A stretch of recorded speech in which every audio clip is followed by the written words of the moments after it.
Hi guys, எல்லோருக்கும் வணக்கம். எப்பவுமே சந்தோஷமாக இருக்க வாழ்க்கையில் தொடர்ந்து முயற்சி செஞ்சுக்கிட்டே இருங்க. நன்றி. இன்றைக்கி நம்ம பார்க்க போகிற ஒரு பதிவு என்னென்னா, ஒரு அற்புதமான ஒரு பதிவை தான் இன்றைக்கி நம்ம பார்க்க போகிறோம். அது என்னென்னா, அதாவது ஒரு ஒரு விதமான நம்முடைய மனதை நாம் தயார் செய்கிறதற்கான ஒரு வழிமுறை. மனமற்ற அந்த வெட்ட வெளியில் நாம்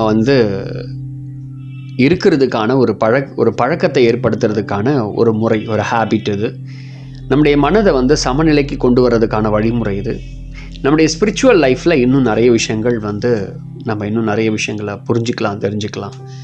அதில் இருக்கக்கூடிய ஒரு டெக்னிக்கை தான் இன்றைக்கி நம்ம பார்க்க போகிறோம். இந்த டெக்னிக் என்னென்னா, ஃபஸ்ட் எப்படின்னா, ஒரு நம்ம சோஃபா, சேர், இந்த மாதிரி நிறைய இடத்துல நம்ம உட்காந்து நம்ம டைமை வேஸ்ட் பண்ணுவோம்.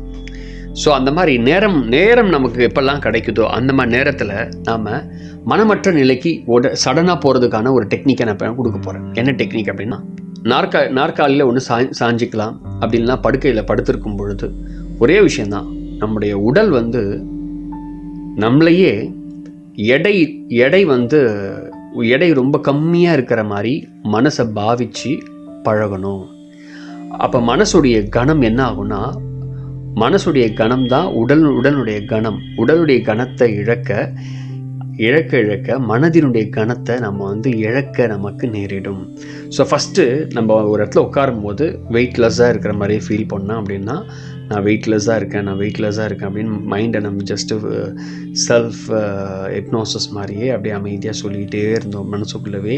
அப்படின்னா மனசை அமைதிப்படுத்துறதுக்கான மனநிலை நமக்குள்ளே உருவாகும். அதுக்கப்புறம் வெயிட் கம்மியாக இருக்கிற மாதிரி ஃபீல் வர ஆரம்பிக்கும்.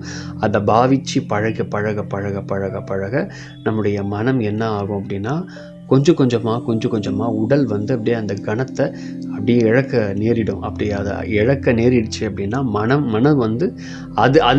மனம் வெயிட்டாக இருக்கிறது போலவே நமக்குள்ளே இருக்கிற அந்த விஷயமும் நம்மளால் உணர முடியும். அப்போ அந்த நொடியில் மனமற்ற அந்த ஒரு வெட்டவெளி உணர்வை நம்மளால் அனுபவிக்க முடியும். இது ரொம்ப அற்புதமான விஷயம். நானும் பல தடவை ட்ரை பண்ணியிருக்கேன் என் லைஃப்பில். ரொம்ப அற்புதமாக இருக்கும். எப்போல்லாம் எனக்கு லெஷர் டைம் கிடைக்குதோ எப்போல்லாம் கிடைக்குதோ இது ஒரு பழகிற ஒரு விதம். இதை நம்ம பழகிக்கணும். பழகி வச்சுக்கணும். இப்போ உதாரணம் சொல்கிறேன். நம்ம தண்ணியில் ஸ்விம்மிங் பூலில் குளிச்சுட்டு அப்புறம் எழுந்து வந்துட்டு கொஞ்ச நேரம் படுத்துட்டு இருந்தோம் அப்படின்னா, ஸ்விம்மிங் பூலில் இருக்கிற மாதிரி ஆடுற மாதிரி இருக்கும். நதியில் குளிச்சுட்டு கடலில் குளிச்சுட்டு கொஞ்ச நேரம் உட்காந்தோன்னா அதே மாதிரி இருக்கிற மாதிரி ஒரு ஃபீல் வரும். அந்த மாதிரி இந்த வெயிட்லெஸ்ஸாக இருக்கிற மாதிரி நம்ம பாவித்து பழகணும். அது அதாவது பழகி வழக்கமாக மாறிடணும். அப்புறம் நம்ம லைஃப் ஸ்டைலாக அதை கொண்டு வந்துட்டோம் அப்படின்னா அடிக்கடி மனமற்ற நிலையில் நம்மளால் தானாக இருக்க முடியும். இன்னொரு விஷயம், எவங்கிட்டையும் போய் நான் மனமற்ற நிலைக்கு சொல்லிக் கொடு எவங்கிட்டையும் போய் கேட்க வேண்டிய அவசியம் இல்லை. அது அற்புதமான டெக்னிக்.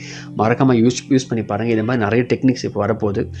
அதாவது பிளேலிஸ்ட்டில் பார்த்திங்கன்னா தாந்திரிக் மைண்ட் டெக்னிக் அப்படின்னு வரப்போகுது. ஸோ அந்த தாந்திரிக் மைண்ட் டெக்னிக்கில் இருக்கக்கூடிய பிளேலிஸ்ட்டில் இருக்கக்கூடிய விஷயத்தை பார்த்திங்கன்னா ரொம்ப ஹெல்ப்ஃபுல்லாக இருக்கும். இது ஒரு விதமான தாந்திரிக் டெக்னிக். தந்திரா 2 வகை இருக்குது. ஒன்று ஆண் பெண் சேர்க்கையில் சொல்லக்கூடிய தந்திரா ஒன்று இருக்குது. அப்புறம் இந்த மாதிரி மனம் சம்மந்தப்பட்ட விஷயங்களுக்கு சொல்லக்கூடிய தாந்திரிக் அப்படின்னு ஒன்று இருக்குது. ஸோ இதை பற்றி தான் நம்ம பார்க்க போகிறோம். இது ஒரு குறுக்கு வழி.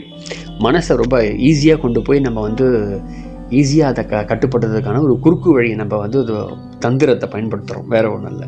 So thank you very much. அடுத்த பதிவில் வேறு ஒரு தகவல் பார்க்க போகிறோம். ஸோ மறக்காமல் ஃபஸ்ட் டைம் வீடியோ பார்க்குறீங்க, நம்ம வீடியோவை சப்ஸ்கிரைப் பண்ணுங்கள். நிறைய பேருக்கு வீடியோவை ஷேர் பண்ணுங்கள் கூட. Thank you very much.